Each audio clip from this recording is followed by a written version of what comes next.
Doctor Baba Saheb Ambedkar open university.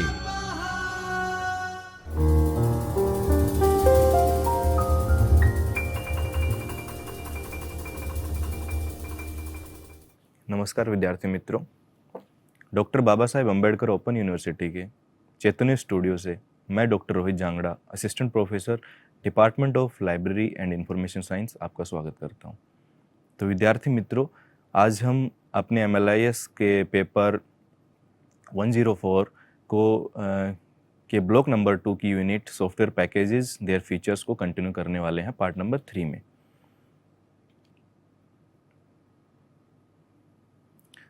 तो आज की प्रेजेंटेशन की आउटलाइन कुछ इस प्रकार है। जो सॉफ्टवेयर विदेशों में डेवलप किए गए, फिर उसके बाद जो सॉफ्टवेयर विदेशों में डेवलप तो किए गए थे बट इंडिया में उनको मॉडिफाई किया गया, और लाइब्रेरी ऑटोमेशन सॉफ्टवेयर्स का इवैल्यूएशन क्राइटेरिया क्या है।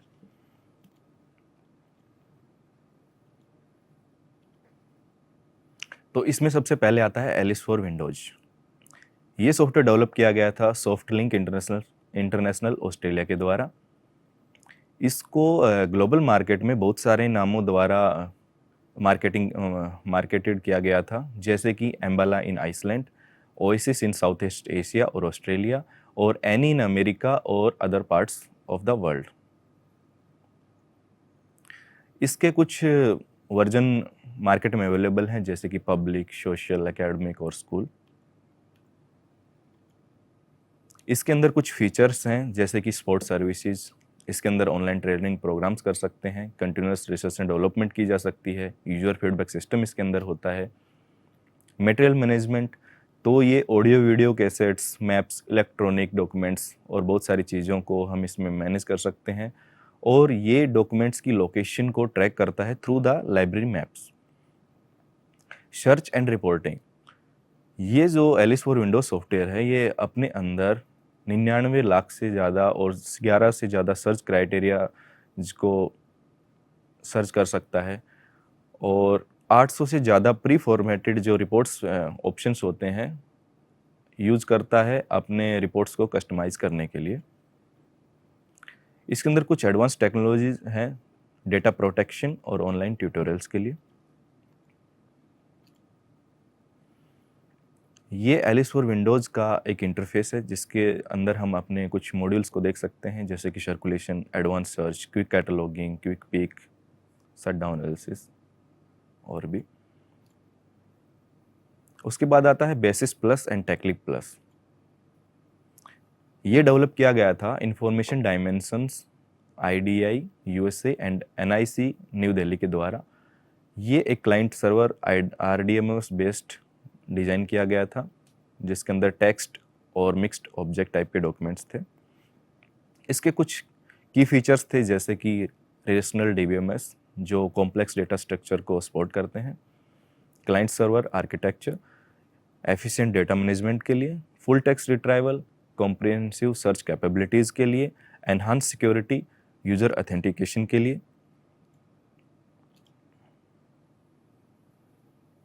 ये एक कॉम्प्रिहेंसिव लाइब्रेरी ऑटोमेशन पैकेज है, जिसको बनाया गया है बेसिस प्लस के ऊपर। ये कस्टम डिज़ाइन किया गया था लाइब्रेरीज़ के सारे ऑपरेशंस को हैंडल करने के लिए और ट्रेडिशनल लाइब्रेरी को इलेक्ट्रॉनिक लाइब्रेरी बनाने के लिए। इसके कुछ की फीचर्स हैं, जैसे कि OPACs circulation, serials management, acquisition, MARC cataloguing, और इसके अंदर है intelligent search assistance with thesaurus manager. उसके बाद हम बात करते हैं सबसे पावरफुल सॉफ्टवेयर की, कोहा। कोहा को डेवलप किया गया था कटिपो कम्युनिकेशन लिमिटेड, न्यूजीलैंड, और होरोवेनिवा लाइब्रेरी ट्रस्ट HLT के द्वारा। इसका जो इनिशियल प्रोडक्शन था वो 2000 में स्टार्ट हुआ था, और ये अंडर जनरल पब्लिक लाइसेंस के अंडर जुलाई 2000 के अंदर मार्केट में अवेलेबल हुआ था सबके लिए, और ये बहुत सारी कंट्रीज़ में यूज किया गया था, New Zealand, Australia, Canada, USA, India, UK and France में। इसके कुछ जनरल फीचर्स इस प्रकार हैं, ये फ्री टू डाउनलोड है, कोई लाइसेंस फीस नहीं है, ये दोनों प्लेटफॉर्म पे रन कर सकता है, विंडोज़ और लिनक्स प्लेटफॉर्म पे। कस्टमाइज़ हम इसको कर सकते हैं जैसी हमारी लाइब्रेरी की स्पेसिफिक नीड्स होती हैं उनके अकॉर्डिंग। ये जो पुरानी कॉन्फ़िगरेशन के पीसी थे उनके अंदर भी रन कर सकता है, जिससे हम रिसाइक्लिंग को प्रमोट कर सकते हैं। ये यूटिलाइज़ करता है अपाचे वेब सर्वर को, माई एसक्यूएल को और पर्ल स्क्रिप्टिंग लैंग्वेज को। तो कोहा के अंदर कुछ कोर लाइब्रेरी ऑपरेशंस हैं, जैसे कि सर्कुलेशन, इश्यू को मैनेज करना, आइटम्स को रिन्यू करना, रिटर्न्स और फाइन्स को मैनेज करना और बारकोड स्कैनिंग और कीबोर्ड एंट्री को सपोर्ट करना। उसके बाद एक्विजिशन, मल्टीपल बुक्स के बजट को, सप्लायर्स को, रियल टाइम बजट इंफॉर्मेशन। उसके बाद ये कीवर्ड्स को अलाउ करता है author, title, subject, class number और भी बहुत सारे कस्टमाइजेबल इंटरफेसेस के द्वारा। कोहा एक सेंट्रलाइज एक्सेस प्रोवाइड करता है एक सिंगल पेज पे सारी information about A electronic library. इसके अंदर कुछ एडिशनल फंक्शंस भी हैं, जैसे कि यूजर ड्राइवन ओपेक। ये यूजर्स को इनेबल करता है self service reservations both in library and online. ये सपोर्ट करता है यूनिकोड एंड मल्टीलिंगुअल कैटलॉगिंग को, जिसके अनुसार हम अपनी जो ओरिजिनल लैंग्वेजेस हैं उनके अंदर भी अपने कैटलॉग को डेवलप कर सकते हैं। ये कोहा का इंटरफेस है, जैसे कि आप देख पा रहे हैं यहाँ पे। ये जो हम देख पा रहे हैं ये मॉड्यूल्स हैं, जैसे कि circulation, patterns, advance search, list, authorities, cataloguing, serials, reports, tools, Koha admin and about Koha. उसके बाद हम बात करते हैं वर्चुआ इंटीग्रेटेड लाइब्रेरी सॉफ्टवेयर के बारे में। ये डेवलप किया गया था VTLS INC वर्जीनिया USA के द्वारा। ये of the self Unix hardware और ओरेकल RDBMS पे बेस्ड था। इसके अंदर जो की फीचर्स हैं वो इस प्रकार हैं। इसके अंदर बहुत सारे मॉड्यूल्स हैं, जैसे कि OPAC, circulation, cataloguing, reserve, acquisition, serial management, reporting. ये सपोर्ट करता है RFID और मार्क डेटा प्रोसेसिंग सूट्स को, इंटर लाइब्रेरी लोन को भी और पैटर्न सेल्फ चेक सिस्टम को भी। इसके अंदर एक्सीलेंट सिक्योरिटी ऑप्शंस हैं जो बहुत सारे लेवल्स पे अवेलेबल हैं। ये सॉफ्टवेयर भी यूनिकोड को सपोर्ट करता है, जिससे रीजनल भाषाओं में कैटलॉग डेवलप किया जा सकता है। इसके कुछ फीचर्स इस प्रकार हैं, जैसे कि डिजिटल मीडिया एंड आर्काइविंग। तो ये web enable digital media archiving को सपोर्ट करता है, जैसे कि CD-ROM, DLT, DVD, DAT, ये बहुत सारे फॉर्मेट्स हैं। और ये सपोर्ट करता है कस्टमाइजेशन एंड यूज़र कंट्रोल को। तो 1000 से ज़्यादा यूज़र पैरामीटर्स को सपोर्ट करता है। और कस्टमाइज्ड वेब इंटरफेस इसका है, जो बहुत सारे पैटर्न क्लासेस को डिफाइन करता है, जैसे कि यूज़र का अलग, एडमिन का अलग। उसके बाद लाइब्रेरी मैनेजमेंट। तो ये मल्टीपल लाइब्रेरीज को एक ही प्लेस पे मैनेज कर सकता है और मल्टीपल डेटाबेसेस को एक्सेस कर सकता है Z39.50 के द्वारा। ये FRBR मॉडल को सपोर्ट करता है, जिससे बिब्लियोग्राफिक डेटाबेसेस को रिट्रीवल वेरी इजी हो जाता है। तो अब हम चर्चा करते हैं उन सॉफ्टवेयर्स की जो फॉरेन में डेवलप किए गए बट इंडिया में उनको रीडिज़ाइन किया गया। सबसे पहले बात करते हैं library automation and management package lamp की। तो ये एक फ्री सॉफ्टवेयर था। ये इजीली अवेलेबल था through the internet without any cost. Develop किया गया था नीदरलैंड्स लाइब्रेरी एसोसिएशन और पाकिस्तान लाइब्रेरी एसोसिएशन और यूनेस्को के द्वारा। ये बेस्ड था CDS ISIS वर्जन 3.07 पे। प्लेटफॉर्म जो इसका था वो था MS-DOS डिस्क ऑपरेटिंग सिस्टम। ये जो सॉफ्टवेयर था ये सूटेबल था फॉर स्मॉल लाइब्रेरी, जैसे कि स्कूल और कॉलेज की लाइब्रेरियाँ। इसके अंदर जो मेन मॉड्यूल्स थे वो थे authority file, acquisition, cataloguing, circulation और यूटिलिटीज़। तो अब हम इसके मॉड्यूल्स के बारे में चर्चा करते हैं। तो इसके एक्विजिशन मॉड्यूल के अंदर हम परचेज ऑर्डर्स को जनरेट और ट्रैकिंग कर सकते थे और बुक्स और सीरियल की रिसीविंग, उनके रिमाइंडर्स, पेमेंट्स और उनकी री ऑर्डरिंग को मैनेज कर सकते हैं। कैटलॉगिंग मॉड्यूल के अंदर अब हम लोग डेटा एंट्री कर सकते हैं मोनोग्राफ और सीरियल्स की, और कैटलॉग कार्ड को हम जनरेट कर सकते हैं। सर्कुलेशन मॉड्यूल के अंदर मेंबर्स की डिटेल्स का मैनेज किया कर सकते हैं और इश्यू रिटर्न, रिन्यूअल और रिजर्वेशन ऑफ आइटम्स को हम कर सकते हैं। यूटिलिटीज़ के अंदर हम गेट पास को जनरेट कर सकते हैं, सेल्फ कार्ड, एक्सेशन रजिस्टर्स और जो स्टैटिस्टिक्स की रिपोर्ट होती हैं लाइब्रेरीज की, like to develop the annual reports, वो भी हम इस सॉफ्टवेयर के यूटिलिटीज़ मॉड्यूल के अकॉर्डिंग जनरेट कर सकते हैं। उसके बाद हम बात करते हैं NGTLMS.NET की। ये डेवलप किया गया था web OPAC applications private limited के द्वारा। ये बेस था TLMS total library management services, जो कि डेवलप किया गया था जर्मनी में बाय द ट्रांस ग्रुप। ये बेस था SQL क्लाइंट सर्वर सिस्टम पे और माइक्रोसॉफ्ट के .NET प्लेटफॉर्म पे। कुछ की फीचर्स इस सॉफ्टवेयर के इस प्रकार हैं। एक्सेशन रजिस्टर की प्रिंटिंग इसके द्वारा हम कर सकते थे। ACR2 के कार्ड हम इससे जनरेट कर सकते हैं। अथॉरिटी फाइल को क्रिएट कर सकते हैं। ऑटो कैटलॉगिंग और कीवर्ड जनरेशन, और ये सॉफ्टवेयर भी यूनिकोड को सपोर्ट करता है, जिसके अंदर मल्टीलिंगुअल कैटलॉग और डेटा हम फीड कर सकते हैं। तो NG TLMS के कुछ एडवांस फीचर्स इस प्रकार हैं, जैसे कि सर्कुलेशन और कंट्रोल। तो इसके अंदर हम बारकोड बेस्ड इश्यू रिटर्न कर सकते हैं, और जो स्टेटस है उनको ऑटो अपडेशन पे डाल सकते हैं। यूजर्स एंड डेटा मैनेजमेंट के अंदर ईमेल, गेट पास, आईडी कार्ड और अराइवल लिस्ट को हम जनरेट कर सकते हैं। फाइन, कैलकुलेशन, रिसिप्ट जनरेशन और reservation. Cataloguing and web integration, तो ये सपोर्ट करता है यूनिमार्क और यूनिकोड को, और इसका जो आर्किटेक्चर है वो है वेब बेस्ड, जिसके थ्रू हम ब्राउज़र से इसको एक्सेस कर सकते हैं।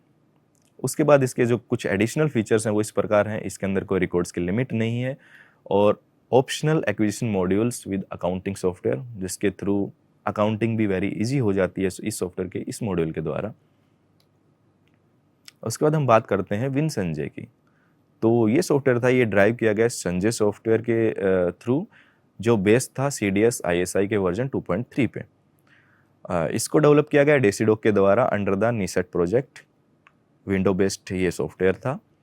सूटेबिलिटी जो थी इसकी वो थी मीडियम रेंज लाइब्रेरीज के ऊपर, और इसके जो कंपोनेंट थे वो पास्कल लैंग्वेज में थे। 35 पास्कल प्रोग्राम्स और 25 स्पेशल मेन्यूज। तो इसके कुछ फीचर्स इस प्रकार हैं। इसका जो इंटरफेस था वो बहुत ही यूजर फ्रेंडली था for the library housekeeping operations. उसके बाद डेटाबेस इंटरलिंकिंग, तो बुक्स की, मेंबर्स की, वेंडर्स की और बजट्स के डेटाबेस की इनकी इंटरलिंकिंग बहुत ही इजी थी थ्रू दिस सॉफ्टवेयर। मेंटेनेंस और सिक्योरिटी की जब हम बात करते हैं तो इसके अंदर एक्सेस राइट्स थे to enhance the security. User module ये सपोर्ट करता है डेली लाइब्रेरी ऑपरेशंस को, such as circulation, acquisition and online catalogue management को। तो अब हम चर्चा करते हैं लाइब्रेरी ऑटोमेशन सॉफ्टवेयर्स का इवैल्यूएशन हम कैसे कर सकते हैं। तो सबसे पहले आता है वेंडर वैलिडिटी। सबसे पहले हमें देखना पड़ेगा कि वेंडर जो है वो हमारा वो सॉफ्टवेयर डेवलपर है या कि एक डिस्ट्रीब्यूटर और एजेंट है। उसके बाद हमें देखना पड़ेगा सर्विस अवेलेबिलिटी चेकलिस्ट। तो उसके अंदर दो तरह की सर्विसेज आती हैं, कोर सर्विसेज और एनहांस्ड सर्विसेज। कोर सर्विसेज के अंदर हम मॉड्यूल्स की बात करते हैं, जैसे कि acquisition, cataloguing, circulation, OPAC, serial controls, electronic resource management and many मोर।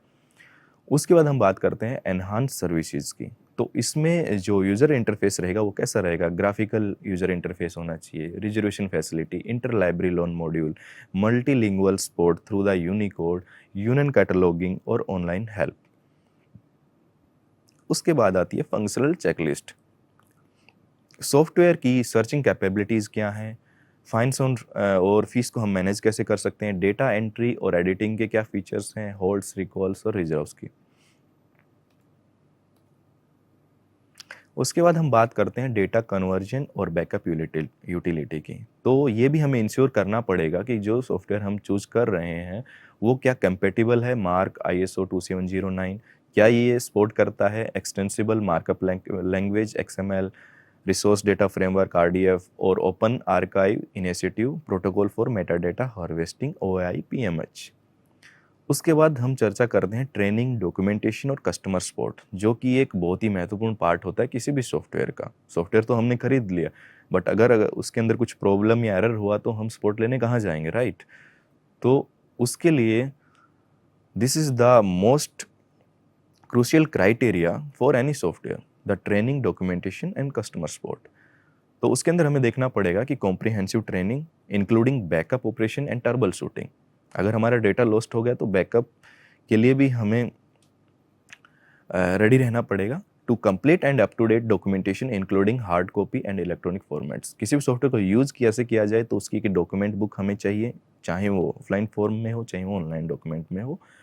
और ongoing support for maintenance, data conversion, emergency issues. Sometimes क्या होता है, हम किसी एक सॉफ्टवेयर पे रिलाई कर रहे हैं, but after some years and some time जब हमें उस डेटा को किसी दूसरे सॉफ्टवेयर पे अपग्रेड करना है, मूव करना है, तो वी नीड डेटा कन्वर्जन। तो हमारा सॉफ्टवेयर उस चीज़ को भी सपोर्ट करना चाहिए। और अगर कुछ disaster management kind of thing हो गया, जैसे कि कोई भी नेचुरल आपदा अगर आती है, तो उसके बैकअप के क्या समाधान है, वो भी हमें देखना चाहिए। उसके बाद सबसे महत्वपूर्ण अगेन आता है कि हार्डवेयर और थर्ड पार्टी सॉफ्टवेयर रिक्वायरमेंट्स। सो पूरी हमें चेकलिस्ट देखनी पड़ेगी, list of servers and client machine requirements. कितने हमें सर्वर की नीड है, कितनी मशीन्स की हमें नीड है to run our library, because every library has a different capacity of users, books and their resources. और किस ऑपरेटिंग सिस्टम पे अपने सॉफ्टवेयर को इंस्टॉल करेंगे, और उसके बैकअप में कौन सा रिलेशनल RDBMS रहेगा, वो भी हमें स्पेसिफाई करना पड़ेगा। और सबसे इम्पोर्टेंट जो चीज़ है वो है cost. So total cost including hardware and third party software क्या रहेगी, वो भी हमें अपने इवैल्यूएशन क्राइटेरिया में देखनी चाहिए। उसके बाद परफॉर्मेंस टेस्टिंग।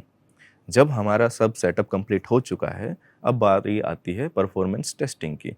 तो response time, hardware and module functionality, database loading and index building.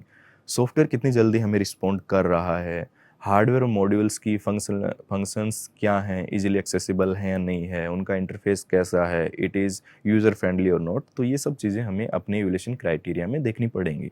Thank you so much विद्यार्थी मित्रों। कंटिन्यू करते हैं एक अगले लेक्चर में, तब तक के लिए धन्यवाद। स्वाध्यायः परमः